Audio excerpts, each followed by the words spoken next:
You asked, we answered. That doesn't mean we know what we're talking about. But or are they good answers? I don't know. Well, this is Better Homes and Gardens. And this is last year, they introduced the readers to their question and answer issue, answering some of the most common questions that they get from readers about home design, cooking, gardening, health, and beauty. We need all of the above, correct? Correct. Since then, the questions have kept flooding in, so they decided to do it as an annual event. So here's what some of the experts are saying about some of the questions that they've been asking. Thanks for listening to the Dollar Saving Divas. If you have ideas for an upcoming episode, we would love to hear from you.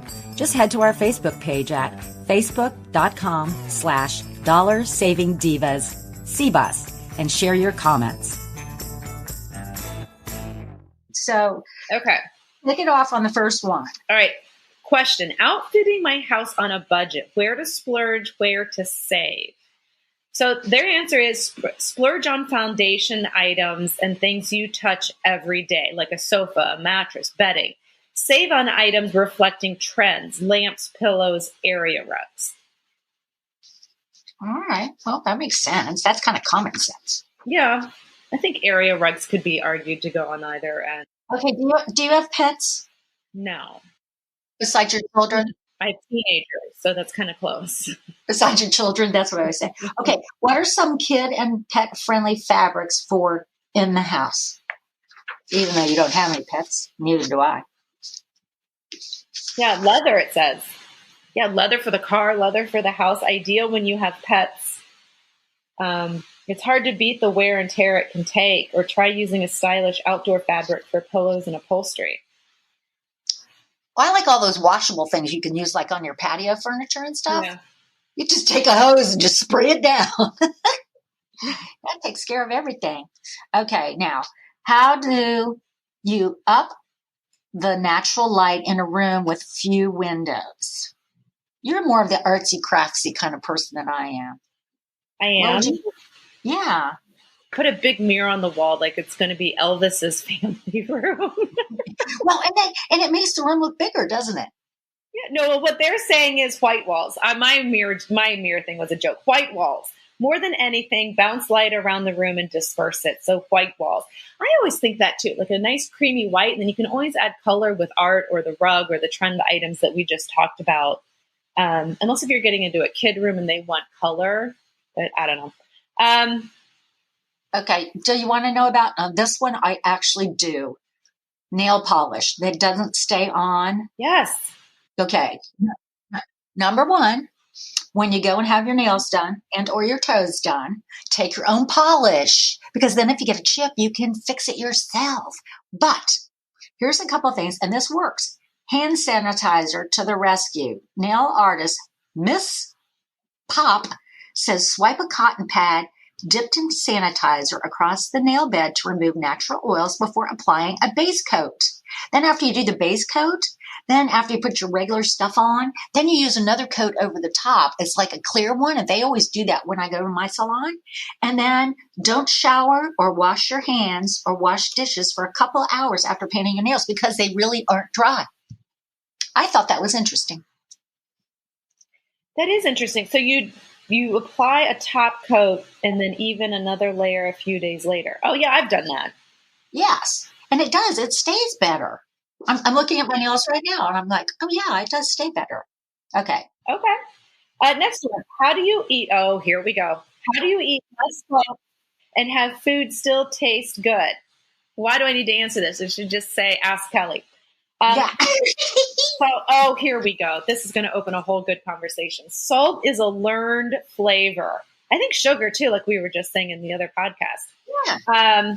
The good news is that we can learn to want less of it. She suggests, this person writing this, suggests using acidic ingredients like citrus, vinegars, or wine to bring out other flavors in the dish. Keep your taste buds happy by balancing sweet, sour, salty, and bitter.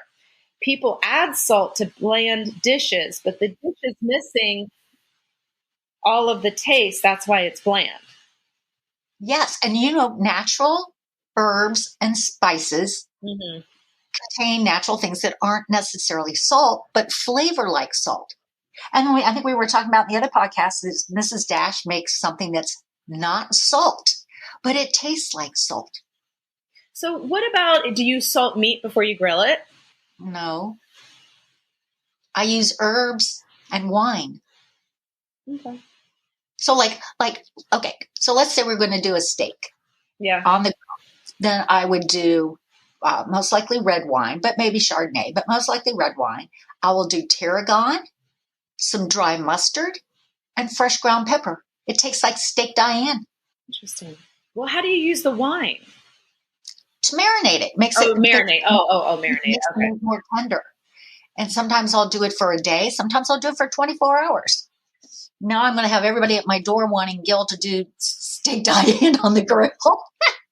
He can deliver it. He can follow his CVS truck around.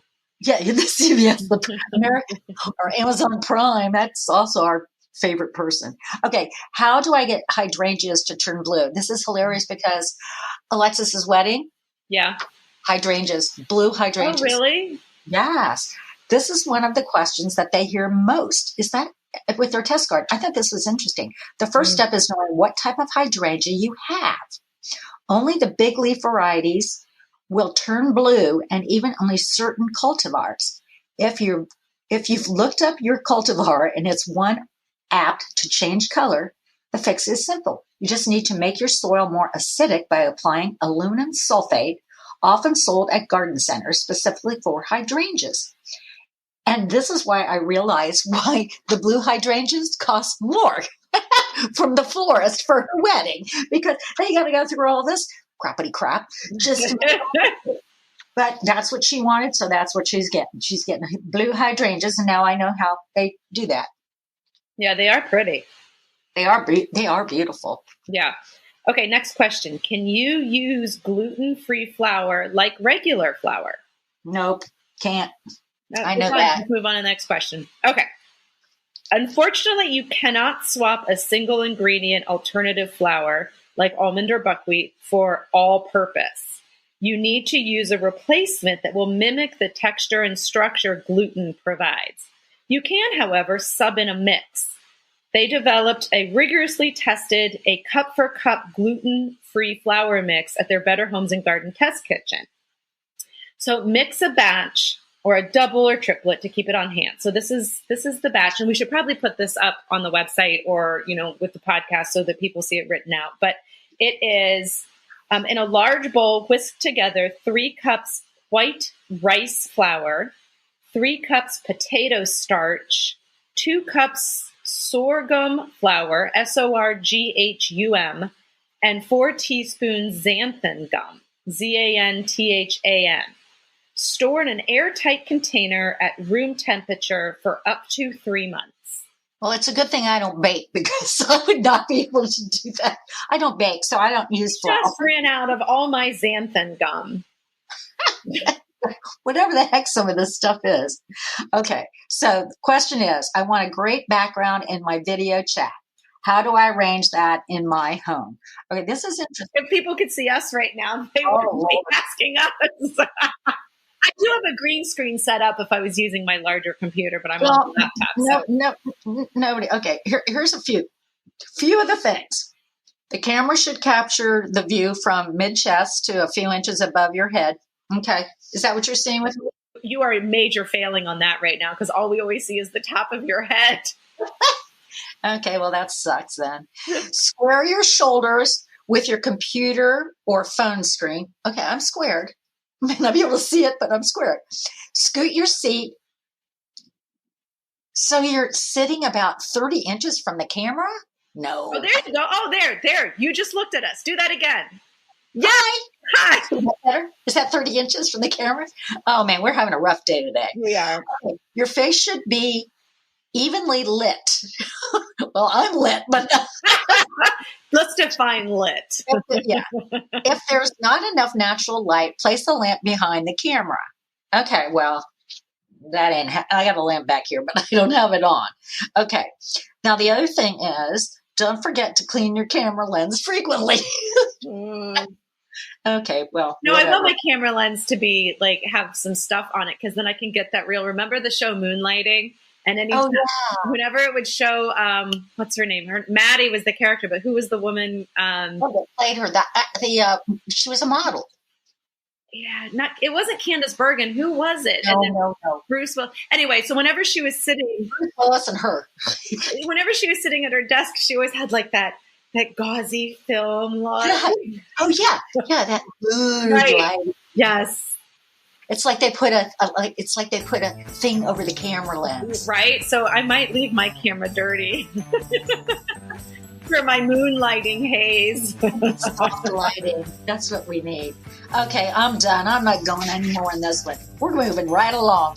So everybody, have a great day.